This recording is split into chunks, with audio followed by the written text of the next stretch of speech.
घरेलू हिंसा का जो केस है उसको जिस तरह से जबरदस्ती थोपा जाता है निर्दोष निरीह पति और उनके रिश्तेदारों के ऊपर, और उसका आधार ये बनाया जाता है कि साहब लड़की ने बोल दिया है, पत्नी कह रही है तो फिर हम मान लेते हैं कि हाँ हुई है घरेलू हिंसा।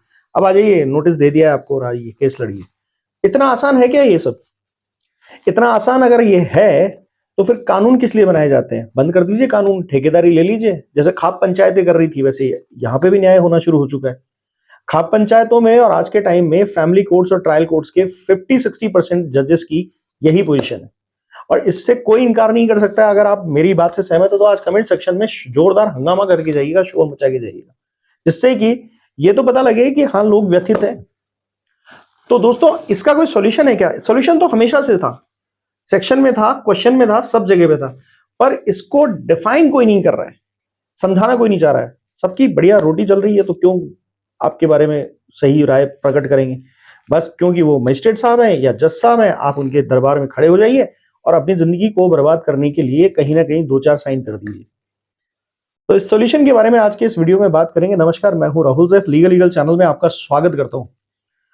और आप अगर इस वीडियो को देख रहे हैं तो ये बात समझ लीजिए कि आपका फायदा इसलिए उठाया जा रहा है क्योंकि आप एजुकेटेड नहीं हैं। आप एजुकेटेड पढ़े लिखे होने से नहीं होते हैं।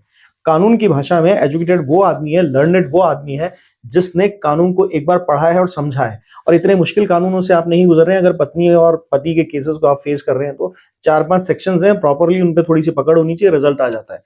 पर दिक्कत क्या होती है कि लोग अक्सर उसको पढ़ने में कसर छोड़ देते हैं, कुछ वीडियोस देख लेते हैं, किसी की कही सुनी बातें देख लेते हैं, या फिर कोई जो मार्केट में माहौल बनाकर और झूठ बोलकर केसेस लगा रहे हैं उनकी बातों पर विश्वास करके और अपना पैसा भी उन्हें देकर और अपनी बर्बादी की निशानी लिख देते हैं। इन कोर्सेज में इस तरह की कोई चीज नहीं होती है। आपको सही परफेक्ट जो राय होती है, उचित राय होती है, वही दी जाती है और आपके ही केस को ध्यान में रख के ये कोर्सेज डिजाइन किए जाते हैं। सिचुएशनल प्रोग्रामिंग होती है, जैसे सिचुएशंस आती हैं वैसे वैसे आपको रिजल्ट्स के हिसाब से judgments, guidelines, references, case laws, commentaries, जितनी चीजें हो सकती हैं वो सब अवेलेबल कराई जाती है, और वो भी परफेक्शन के लेवल पे। मतलब आपका रिजल्ट तय है। उससे पहले जितने भी लोगों ने इन कोर्सेज को ज्वाइन किया, काफी कॉन्फिडेंट है, मजबूती से अपने केस के बारे में सोच पाते हैं, लड़ पाते हैं, और सबसे अच्छी बात है खुशहाल जिंदगी जी रहे हैं। केस लड़ते हैं उनको सिर्फ गेम लगता है उनका केस, और बड़ा मजा आता है क्योंकि उन्हें अब रहस्य सारा पता है कि वो हमेशा से ड्राइविंग सीट पे थे। तो आप भी इतने कॉन्फिडेंट स्ट्रांग रहना चाहते हैं अपने केसेस के अंदर तो ये कोर्सेज ज्वाइन कीजिए, और इसकी डिटेल आपको व्हाट्सएप नंबर पे मिलेगी, यहां से मांग लीजिए और फिर ज्वाइन कर लीजिएगा। अगर आप किसी कानूनी समस्या का समाधान चाहते हैं, मुझसे चाहते हैं, तो फिर अपॉइंटमेंट बुक कराइए। अपॉइंटमेंट बुक कराने के बाद व्हाट्सएप पे आपको दिए गए टाइम पर मेरा कॉल आएगा। अब अगर दोस्तों मैं बात करता हूं इस बात के लिए कि क्या है वो चीज, तो उससे पहले आपसे एक रिक्वेस्ट करूंगा, अगर मेरा वीडियो आज आपको अच्छा लगे तो लाइक कीजिएगा, शेयर कीजिएगा, सब्सक्राइब कीजिएगा।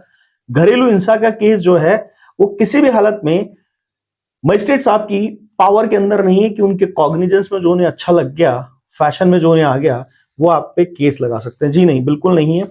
इस पे पंजाब हरियाणा हाईकोर्ट का भी एक लेटेस्ट जजमेंट आया था, और इसके ऊपर सुप्रीम कोर्ट ने भी गाइडलाइंस दे रखी है। मैं दो तरीके से समझाऊंगा आज आपको ये, एक सुप्रीम कोर्ट की गाइडलाइंस के हिसाब से और एक जो एक परिभाषा है कानून की नजर में। देखिए, परिभाषा जो है कानून की नजर में, घरेलू हिंसा के अंदर अगर आप डोमेस्टिक वायलेंस के जो परिभाषा वाला जो पैटर्न है उसके अंदर अगर आप जाएंगे साझाग्रस्ती के अंदर, ठीक है ना, डोमेस्टिक रिलेशनशिप पे, ये एस पॉइंट है 1S। तो अगर आप इसमें जाते हैं तो वहां पर आप देखिएगा कि इसमें लिखा हुआ है साझाग्रस्ती क्या होती है। साझाग्रस्ती में वही व्यक्ति रह सकता है जो एक छत और एक दीवार, चार दीवारी के बीच में रहता है। यानी अगर ये कमरा है और इसके ऊपर जो छत है इसके अंदर रह रहा है। ये मैं अपने वीडियोस में कई बार बता चुका हूं। अब अक्सर क्या होता है कि आपके हैरेसमेंट को बढ़ाने के लिए 99% केसेस के अंदर आपकी शादीशुदा बहन, चाचा, जीजा, जो भी आपके क्लोजेस्ट रिलेशनशिप हैं, जो नजदीक से आपको जानते हैं, आपके बारे में सब कुछ उन्हें पता है, आपको ज्यादा सपोर्ट करते हैं, और वो सपोर्ट सिस्टम खत्म करने के लिए अक्सर इस तरह से आपको फंसाया जाता है इन केसेस के अंदर, ठीक है। तो उनको हैरेस करने के पॉइंट ऑफ व्यू से उनका नाम लिखवाया जाता है, उनको बाकायदा नोटिस दिलवाए जाते हैं। अब सुनिए एक बात जो सबसे जरूरी और इंपॉर्टेंट बात है, आपको नोटिस जारी किया जा सकता है तब जब पत्नी साझाग्रस्ती में रहती हो। इवन कोर्ट्स ये कहने लगी हैं कि मजिस्ट्रेट का काम जो है घरेलू हिंसा के अंदर नोटिस देना नहीं है, बल्कि ये तय करना है कि घरेलू हिंसा कारित हुई है या नहीं हुई। अगर नोटिस देने के लिए मजिस्ट्रेट साहब तत्पर हैं तो ये उनका काम नहीं है। तो क्या काम है उनका? काम है ये जस्टिफाई करना कि वो औरत, वो महिला जिसके बारे में भी कह रही है, क्या वो लोग साझाग्रस्ती में रहते हैं? अब ये कैसे पता चलता है? ये आपका सेक्शन 12 से पता चलता है। सेक्शन 12 किसका? डोमेस्टिक वायलेंस का।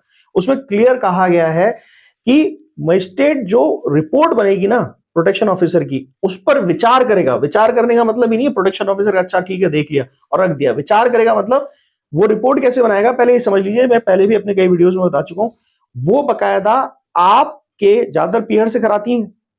घटना ससुराल की बता रही हैं, अब पीहर जनरली दूसरी सिटीज में होते हैं, या फिर मान लीजिए कम से कम जुरिस्डिक्शन तो थाने का अलग होता है एक शहर में रहते हुए, तो वो वहां से उठकर उस थाने में आएगा। अगर मान लीजिए दिल्ली में घटना बताई गई है और लड़की अपने आप वो भोपाल में रहकर ये केस दर्ज करा रही है, तो भोपाल से उठकर प्रोटेक्शन ऑफिसर लोकल थाने को सपोर्ट से वहां पर जाकर नक्शा मौका बनाएगा, अड़ोसी पड़ोसी के बयान लेगा, फिर वो रिपोर्ट बनेगी और उसमें पता किया जाएगा कितने लोग साझाग्रस्ती में रहते थे और कितने लोग नहीं रहते हैं। वो वहां पर जाने पे पता लगेगा। प्रोटेक्शन ऑफिसर अपने कमरे में बैठ के नहीं तय कर सकता, इसलिए मजिस्ट्रेट के अधिकार जो है वो लिमिटेड हो जाते हैं। और जनरली आप लोगों की जो डोमेस्टिक वायलेंस के केसेस है उनमें यही तो कमाल किया गया है कि प्रोटेक्शन ऑफिसर ने लड़की ने बयान लिखा है, आराम से दे दिया। इसमें आप क्या कर सकते हैं, बीच में एक बहुत अच्छा बोनस पॉइंट बता देता हूं। आप बकायदा एक आरटीआई लगाइए। आरटीआई लगाइए, प्रोटेक्शन ऑफिसर से पूछ लीजिए कि आप क्या वहां गए थे, आपने क्या नक्शा मौका बनाया था, क्या आपने अड़ोसी पड़ोसी के बयान लिया, आपको आपने पता किया वहां जाकर कि साझाग्रस्ती में कितने लोग रहते हैं, कितने नहीं रहते हैं जिनके नाम लिखवाए गए, और जिन जो नहीं रहते हैं वो कहां रहते हैं, तो फिर उनका नाम क्यों नहीं हटाया गया? और नाम हटाने की बात तो खत्म कर दीजिए दोस्त, मुद्दे की बात यह है कि अगर एक आदमी का भी गलत नाम लिखवाया गया है तो डीवी का केस पूरा खारिज होने योग्य है, यानी उस केस को नहीं चलाया जा सकता। यानी पत्नी झूठ बोलकर केस लगा रही है, एक आदमी का भी झूठा नाम है तो पत्नी झूठ बोल के केस लगा रही है। अब दूसरी बात पे आ जाइए, सुप्रीम कोर्ट ने कई बार अपने लैंडमार्क जजमेंट्स में भी कहा है और ऑर्डिनरी वे में भी कहा है कि अगर महिला खुद को एग्रीव्ड साबित नहीं कर पा रही है तो डोमेस्टिक वायलेंस का केस नहीं लगाया जा सकता है। और अगर डोमेस्टिक वायलेंस का केस लगाना है तो उससे पहले उसको साबित करना पड़ेगा कि वो एग्रीव्ड है, उसकी मारपिटाई हुई है, उसको घर से निकाला गया है। साबूत घर से निकलती है, लड़के वाले पूरे जो एविडेंस दे रहे हैं उनको कंसिडर नहीं करते हैं मजिस्ट्रेट साहब। तो ये सब चीजें अगर हो रही हैं तो तुरंत अपने मजिस्ट्रेट की शिकायत कीजिए। ऐसे मजिस्ट्रेट की शिकायत करने के बाद या जज साहब की शिकायत करने के बाद अपनी बेंच चेंज कराइए और ये आग्रह कीजिए कि पूरे मुद्दे को इंक्वायरी के साथ दोबारा चेक करके और उस रिपोर्ट पे विचार करके ही इस केस को दर्ज किया जाए। अगर ऐसा नहीं हो रहा है तो आप यहां बैठकर अगर ये विचार कर रही हैं मैं कैसे करूंगा, ये तो वीडियो में कह दिया है, ये तो पता नहीं मुश्किल काम है, हो पाएगा या नहीं हो पाएगा, तो फिर आप अपने दिमागी सोच को बहुत लिमिटेड करके ही इस केस को लड़ रहे हैं। और ऐसा ही चलता रहेगा कम से कम 2 4 5 10 साल तक, जब तक कि बकरा कटेगा और सब में बटेगा, मतलब आप एलिमनी देंगे और फिर वो सब में बटेगी। तो थोड़ा सा अपने बारे में विचार कीजिए और देखिए कि आप गलत का साथ देना चाहते हैं तो ऐसे चलते रहने दीजिए केस को, और अगर आप मजबूती से गलत को गलत साबित करना चाहते हैं तो फिर मेरी बात पे विचार कीजिएगा। वीडियो अच्छा लगा तो कमेंट सेक्शन में जरूर बता के जाइएगा कि अब आप अपने केस में क्या पुरजोर कोशिश करने वाले हैं। Thank you.